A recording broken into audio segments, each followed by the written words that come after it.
한국식 양념치킨을 먹고 난 뒤부터 다른 치킨은 못 먹겠어요. 여기 미국의 대학생들이 한 치킨집에 줄지어 서 있습니다. 유튜버들은 코리아를 연신 외쳐대며 치킨의 맛에 푹 빠져 있는데요. 어찌된 영문인지 오늘의 사연 들어보시죠. 안녕하세요. 저는 미국의 플로리다주에 살고 있는 대학생 아멜리아라고 합니다.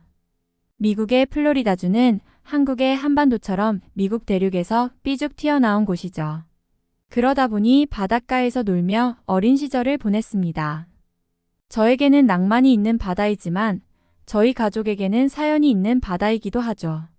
할아버지는 어부셨는데 풍랑에 휩쓸려 일찍 돌아가시는 바람에 아버지가 무척이나 고생하며 자라셨다고 합니다. 어머니와 만난 것도 식당에서 주방 일을 하다가 만났다고 하고요. 그러다가 20대 초반에 갑자기 제가 생겨서 결혼하게 되셨고 저는 주로 할머니 손에 자랄 수 있었는데요. 그러다가 부모님이 가진 고생을 다 하신 끝에 작은 프랜차이즈 레스토랑을 내게 되셨습니다.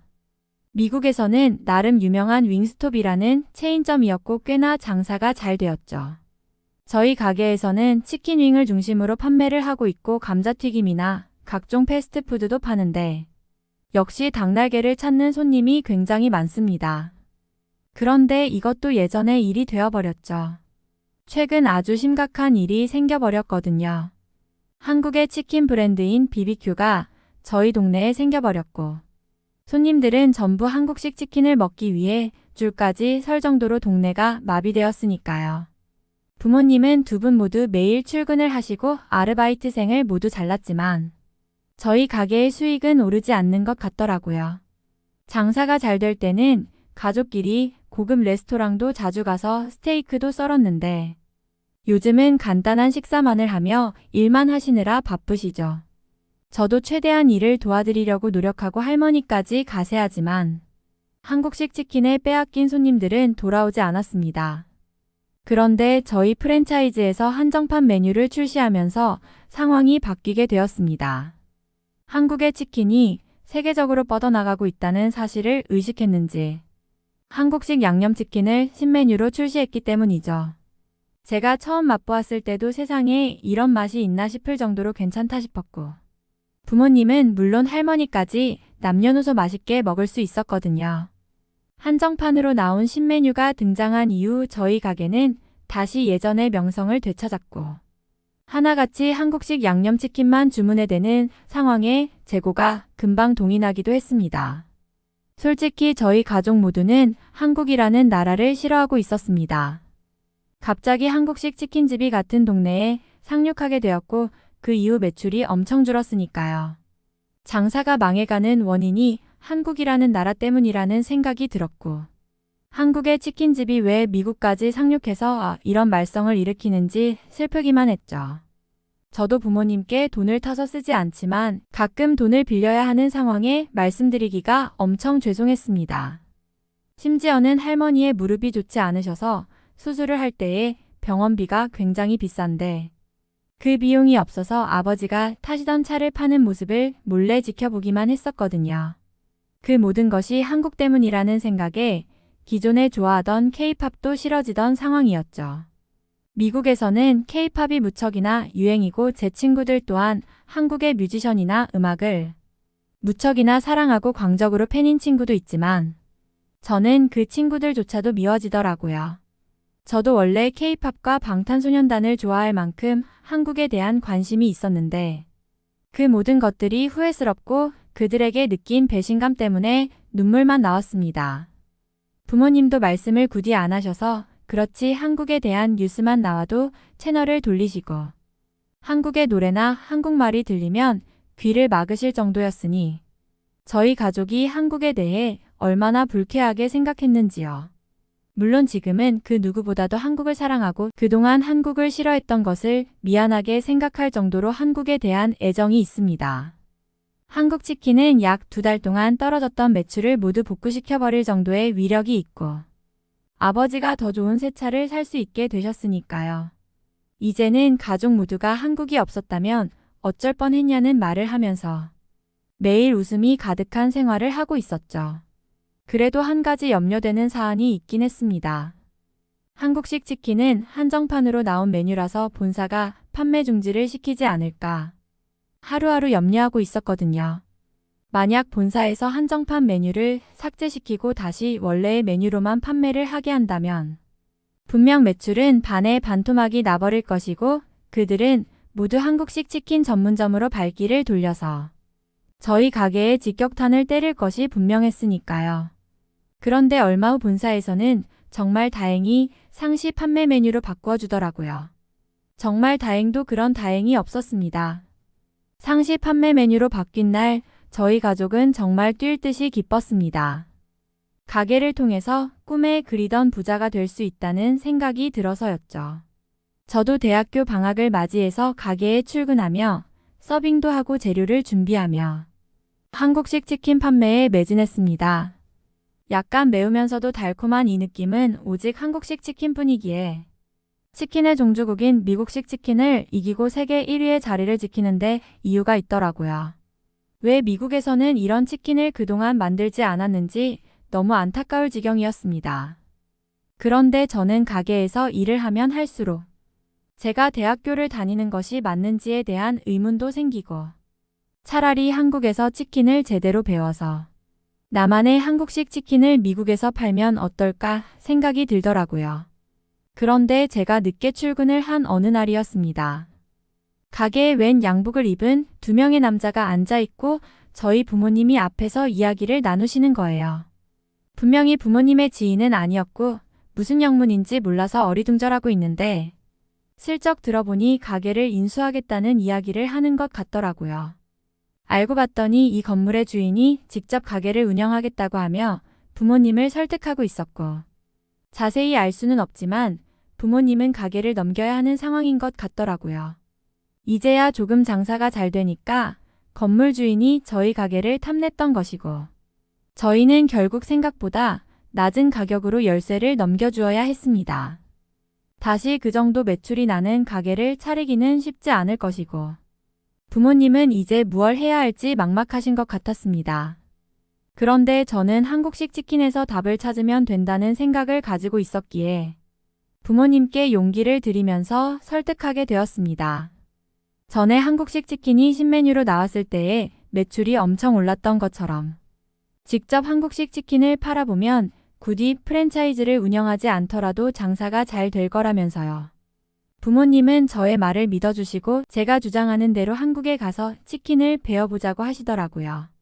그렇게 저희 가족은 한국으로 바로 떠나게 되었고 한국에서 정말 신비로운 일들을 많이 겪었는데요. 우선 미국이 전 세계에서 가장 선진국이며 부자 나라라고 생각했던 것이 착각이라는 사실을 알게 되었습니다.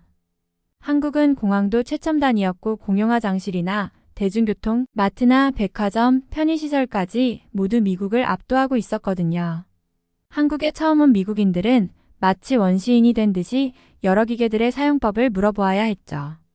특히 깨끗한 지하철에서 제공하는 와이파이를 통해서 유튜브를 보는 한국인들의 모습을 보니 미국이 얼마나 뒤처졌는지 알 수 있었습니다. 미국의 지하철은 무척이나 낡고 오래된 데다가 쥐까지 바글바글해서 타러 가기도 싫을 정도인데 한국은 도시 구석구석이 무척 깨끗하고 청결해서 그 흔한 쥐 한 마리가 보이지 않았거든요. 한국 관광은 물론이고 여러 음식점을 다니면서 한국 음식을 먹어보았는데 모든 음식은 미국인은 물론 세계인의 입맛을 사로잡기에 충분해 보였고 역시 치킨 또한 미국을 압도적으로 능가하는 맛을 자랑하고 있었습니다. 한국에는 여러 프랜차이즈 치킨 전문점이 있고 1인당 닭 소비량이 세계 최고 수준일 정도로 치킨을 좋아하는 나라인 이유가 있더라고요.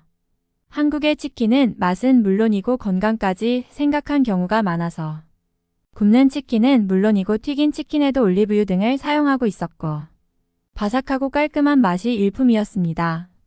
그렇게나 치킨을 많이 먹는데도 한국인들의 몸매가 훌륭하고 살이 안 찌는 이유가 있었던 것이죠. 또한 한국에서는 삼계탕 등의 국물 요리로 닭을 소비하는데 특히 저희가 먹어본 삼계탕은 계속 생각나는 맛이었습니다. 단순히 물에 닭을 넣고 끓인 것이 아니라 대추나 인삼 등 각종 재료를 넣어서 그런지 무척이나 국물이 담백하고 맛있었거든요. 그런데 저희는 굉장히 새로운 음식을 발견하게 되었는데요. 바로 한국의 닭도리탕이라고 불리는 음식이었습니다. 생긴 것은 양념치킨과 비슷한데 맛은 무척이나 맵고 짭조름해서 신기했거든요. 그 소스는 양념치킨 소스와 분명 비슷했고 색도 먹음직스러웠는데 한국의 전통적인 소스라고 해서 굉장히 궁금하더라고요.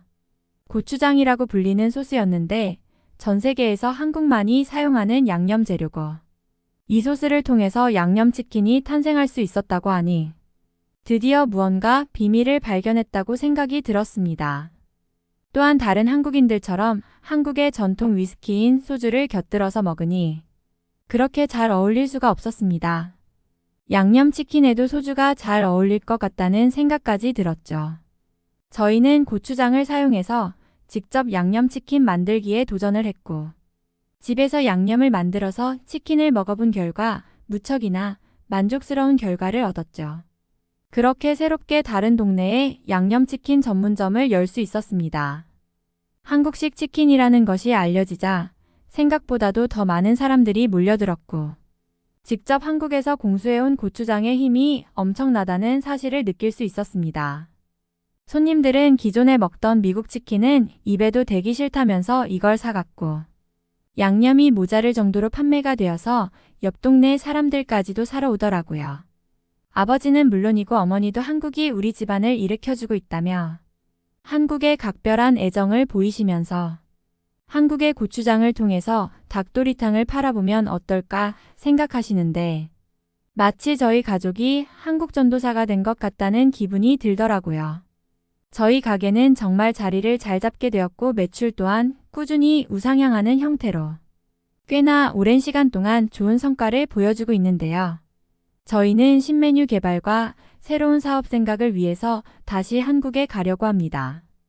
전에는 마음 편히 하지 못했던 한국 관광을 다시 제대로 할 것이고 한국이라는 기회의 장에 있는 새로운 사업거리들을 찾아온다면 미국에서 또다시 대박을 퍼뜨릴 것이 분명하니까요. 실제로 한국에 가서 먹게 된 닭꼬치와 떡꼬치 등은 저희에게 새로운 사업의 기회를 알려주었고 한국식 분식에도 관심이 생기는 계기가 되었습니다. 미국에서는 핫도그를 먹지만 한국의 소떡소떡이나 떡을 제대로 가져간다면 분명 큰 돈이 벌릴 것이라는 확신이 생겼거든요. 이런 음식들을 저렴한 가격으로 매일 편하게 먹을 수 있는 한국인들이 부러웠지만 이제 곧 이것들을 팔면서 미국에서 보편화시킨다면 우리는 떼돈을 벌 것이 분명했기에 아직 미국에 흔하게 퍼지지 않은 것을 다행으로 여겼습니다. 보름 정도를 한국에서 생활하며 전에 가보지 못한 경복궁 등 궁궐도 다녀왔고 한복도 입어보면서 한국의 전통 체험을 했는데 이러한 유서 깊은 전통이 있기에 지금의 한국 요리가 생길 수 있었구나 생각했고 그것을 더욱 배우며 미국인들에게 알리는 역할을 한다면 수많은 미국인들이 관심을 보일 것 같았습니다. 앞으로도 한국에서 여러 사업 아이템들을 찾아서 미국에 전파하고 한국에 자주 방문하게 된다면 저 또한 무척이나 즐거울 것 같습니다. 사업의 기회를 마련해준 한국에게 너무나 감사하고 그들의 전통이 미국은 물론이고 세계에 더욱 퍼지기를 희망합니다. 이번 사연은 여기서 마무리하도록 하겠습니다. 끝까지 시청해주셔서 감사드립니다. 좋아요와 구독은 영상 제작에 큰 힘이 됩니다. 꼭 한 번씩만 눌러주세요. 감사합니다.